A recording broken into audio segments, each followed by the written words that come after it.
이제 오스만의 역사적 교훈을 살펴보면서 우리 이야기도 좀 할 때가 된 것 같습니다. 지난 시간에 이제 제가 이 오스만 터키의 전성시대를 가져온 것은 메흐메트 2세였다. 그 메흐메트 2세가 그야말로 기상천외한 전략을 만들어 가지고 한편으로는 아무도 그동안 한번 본 적도 없고 상상한 적도 없는 가공할 초대형 대포를 약 70개나 만들어 가지고 직경이 약 70cm나 되는 그런 사석 폭탄을 하루에도 100방씩을 막 쏟아부었다. 53일 동안 쏟아부었다. 그게 이제 하나의 큰 힘이었고, 또 하나는 도대체가 이 보스포러스 해협으로 들어오지 못하도록 쇠사슬을 쳐가지고 배가 오는 길을 막았음에도 불구하고 배를 육지로 끌고 가가지고 해협을 넘어가서 내해로 그 바다 안쪽 바다로 전함을 투입해가지고 그 함선이 작전을 펼 수 있게 되었다. 수륙 양면 작전을 펼 수 있게 되었다 하는 이야기를 했었죠. 결국 세계 역사를 움직인 제국들을 보면은 성장의 직접적인, 눈에 보이는 직접적인 계기는 전쟁이었습니다. 그러니까 이렇게도 볼 수 있어요. 전쟁을 두려워하는 나라는 세계적인 최강국은 될 수 있다, 없다? 될 수 없다. 자, 여러분은 전쟁하실 준비가 되어 있습니까? 제가 너무나 잔인한 질문을 던지는 건가요? 어쨌든 앞으로 역사는 그래서는 안 되겠습니다만 과거 역사 속에서 보면 전쟁을 두려워하는 국가는 최고 국가가 되지는 못했습니다. 그러니까 저는 이렇게 조금 수정해서 말하고 싶습니다. 남을 침략하기 위한 전쟁이 아니라 적어도 자신을 지키기 위한 전쟁이라도 과감하게 앞장서서 막아낼 청년과 노인이 없는 나라라면은 그건 아마 유지하기 어려울 거라는 생각이 듭니다. 그런 점에서 우리 한국 사회가 어떤지는 좀 점검할 필요가 있는 것 같습니다. 그러니까 이거는 꼭 이제는 뭐 군사작전에서의 물리적인 전쟁뿐만이 아니고요. 전쟁이라는 단어를 쓰고 싶지 않습니다만 전쟁이 곧 경쟁이죠. 전쟁이 곧 경쟁입니다. 치열한 경쟁의 상태인데 경제적인 경쟁, 문화적인 경쟁, 일상생활에서 있는 여러 가지 형태의 경쟁인 것 같습니다. 로마도, 몽골도, 미국도 그 어떤 나라도 전쟁을 통해서 성공했다. 그리고 그 전쟁이라는 것은 이 오스만 터키의 경우에서 봤듯이 전략가 메흐메트 2세가 있었기에 가능했다. 또 문의 부흥을 가져왔던 술레이만 1세가 있었기 때문에 가능했다. 그러니까 술레이만 2세 같은 경우는 우리나라 역사에서 보이는 세종대왕과 좀 비슷한 왕이었어요. 그러니까 한편으로는 대단히 문화적인 인물이었어요. 대단히 이슬람의 문명화를 위해서 노력한 왕이었으면서도 불구하고 무력을 키운 그런 군주였죠. 지금 여기 보시는 것이 자료 화면에 보시는 것은 바로 그 이스탄불, 과거 콘스탄티노플의 성입니다. 높은 곳에서는 이 성벽의 높이가 얼마냐면 30m쯤 돼요. 그러니까 이 성벽을 밧줄을 타고 올라가서 공략한다는 건 불가능해요. 공성사다리를 놓고서 공격한다는 것도 불가능해요.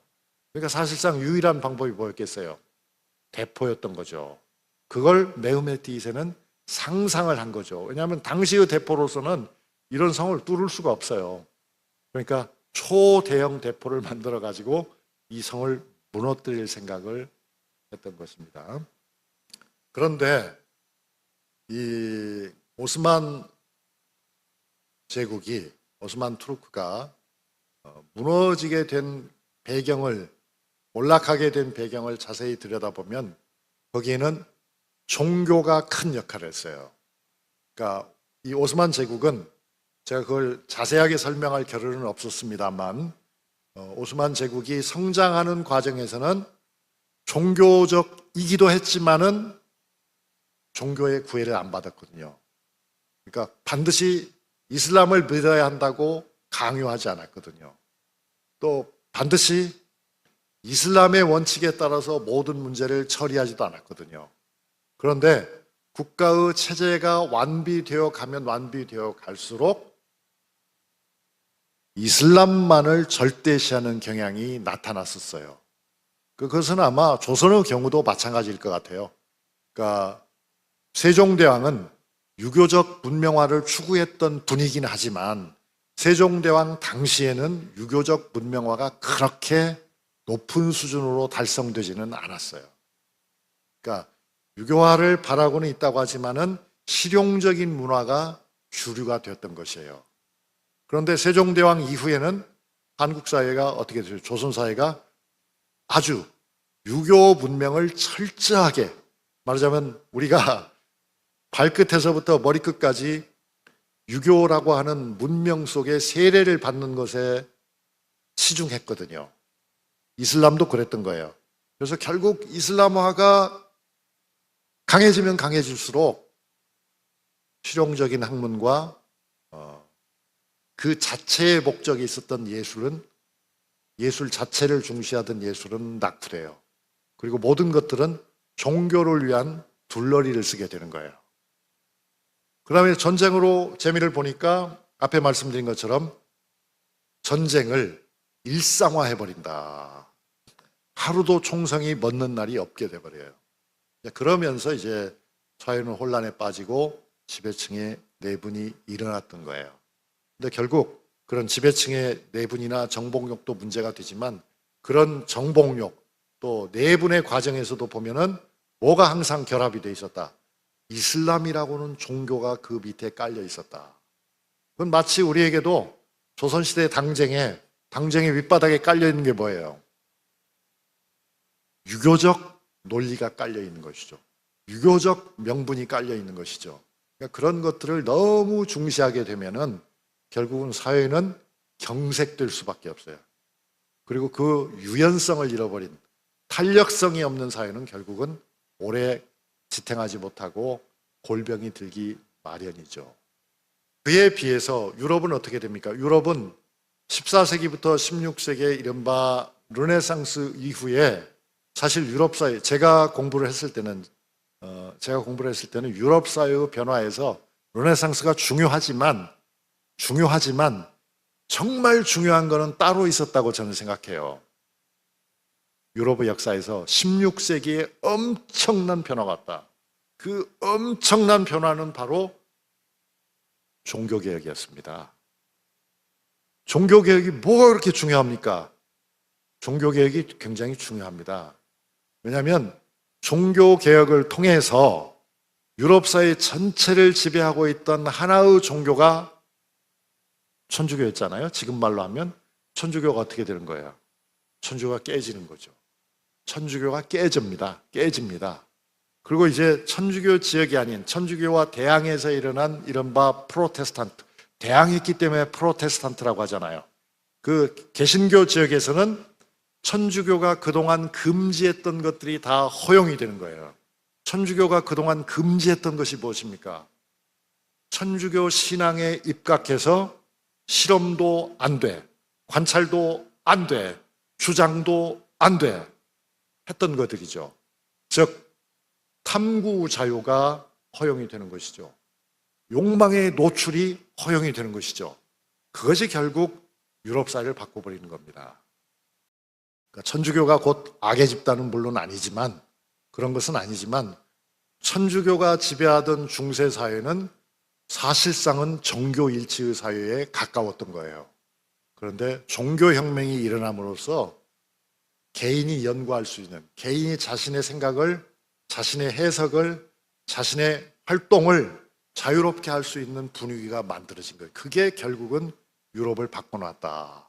그런데 오스만 제국은 그 시기에 종교 힘이 더 약화됐어요? 강화됐어요? 더 강화되고 있었거든요. 그래서 유럽에서는 가능했던 변화가 이슬람에서는 불가능하게 됩니다. 그러니까 유럽에서는 어떤 변화가 가능했습니까? 새로운 발견, 새로운 발명. 새로운 실험이 가능했죠. 그런데 이슬람에서는 그것이 불가능하게 되면서 유럽 열강과의 격차가 크게 일어납니다. 그건 사실은 동아시아 사회도 마찬가지라고 볼 수 있어요. 특히 조선과 같은 나라는 15세기에는 그런 실험이, 관찰이, 여러 가지 새로운 시도가 활발했지만 유교화가 강하게 추진됨으로써 모든 것은 성리학에 부속화되는 거예요. 종속이 되는 거예요. 그러면서 그 이상의 천문학도, 그 이상의 과학도, 그 이상의 수학도, 그 이상의 철학도, 그 이상의 예술도 불가능해지는 거죠. 그러니까 그게 이제 결국은 그것이 가능했던 유럽 사회와 큰 격차를 만들어내면서 19세기가 되면 도저히 그 유럽에 앞서 나간 몇 나라를 그 이외의 나라들은 따라갈래야 따라갈 수가 없게 되는 거죠. 이건 결국 역사는 변화인 거예요. 역사는 변화예요. 변하지 않는 역사는 없어요. 그런데 하나의 문명을 지나치게 존중하고 지나치게 숭배하다 보면은 변화를 가로막게 되는 거죠. 변화를 허용하지 않는 거죠. 결국은 무너지는 그런 상황이 오게 되는 겁니다. 그래서 이제 결국 그것을 이제 뒤늦게 비싼 수업료를 내고 깨달은 이게 개말 파샤인 거잖아요. 이제 세속화된 이슬람 국가로 가자 이렇게 생각을 하게 되는 거죠.